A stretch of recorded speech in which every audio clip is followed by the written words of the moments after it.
най-подходящото дърво в света. De facto използва се за изграждане на промишлени плантации за добив на дървесина. Виждате за 8 години какъв приръст имаме. Годишните кръгове се виждат много ясно. Няма толкова бързо растящо дърво. Значи, колегите ще ви каже за цените по принцип.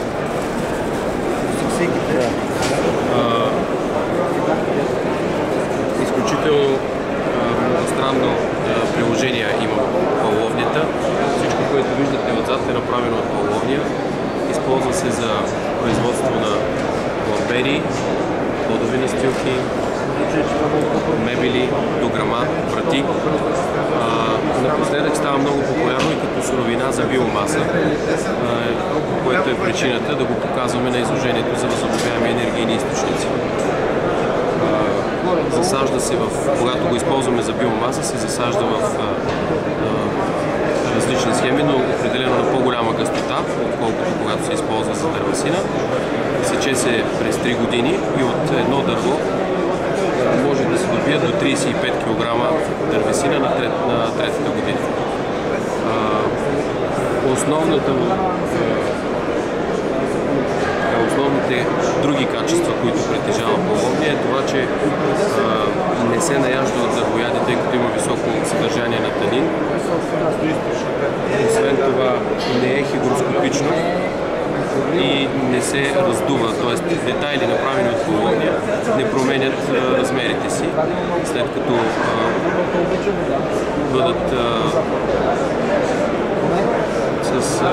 като бъдат намокрени. Много добър изолатор е, което може да се види на тази снимка.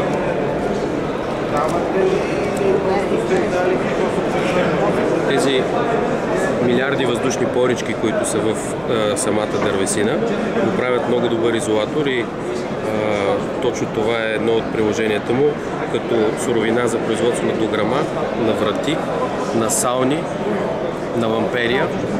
Сравняват го с естествен фибран. Друго много интересно приложение е това, че се използва като цъфтящо дърво, като суровина, като материал за пчелите, които произвеждат много качествен мед. Също така е много красиво, украсно дърво, декоративно. Цъфти много добре. В продължение на 40 дни. Началото на цъфтежа започва от 15 май, т.е. от 15 април и продължава до края на май. Друго интересно нещо? Може би... Използва се за мебели, както виждате, плоскости, които... Да покажете колко е гъвкаво. Да.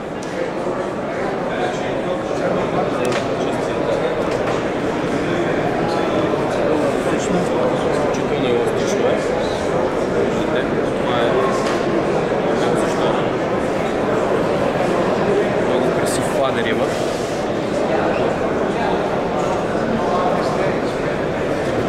Затова е много красиво и добро за производство на всякакви мебели, лампери, подови настилки, както казахме вече. Това е детайл и дъска за пот.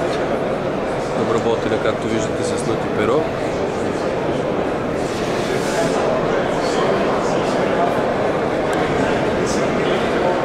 За 8 години дава 1 кубик дървесина с високо качество и още половин кубик минимум второ качество и клони. Какво друго да споменем така важно?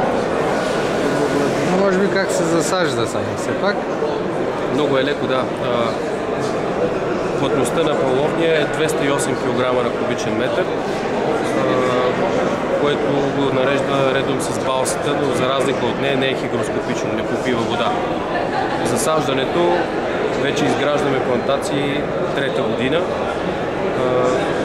за промишлен добив на дървесина. За да засадите павловния е добре да си направят 60 см дупки като диаметър, 80 дълбочина. Пръста, която се извади, се смесва с тор, която се връща обратно. Когато стане дълбоко 30 см, се полага фиданката и се дозарива. Като това може да видите и в нашия сайт в сектор засаждане. Това е добре като че.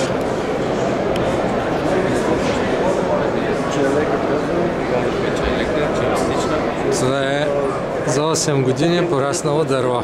Да, за 8 години. Да. А това тук за 2. Това е за 2. А това, което е много интересен, ето тази мостричка, от 20 април 2010 година стои на покрива. Направена е специално пореста, за да може да попива повече влага. Както виждате, няма измятане. Нито по дължина, нито така. Не се е нацепила, не се е огънала, което доказва това, че тя е устойчива на атмосферни влияния и е удачна за направа и на детски площадки, на петерюшки.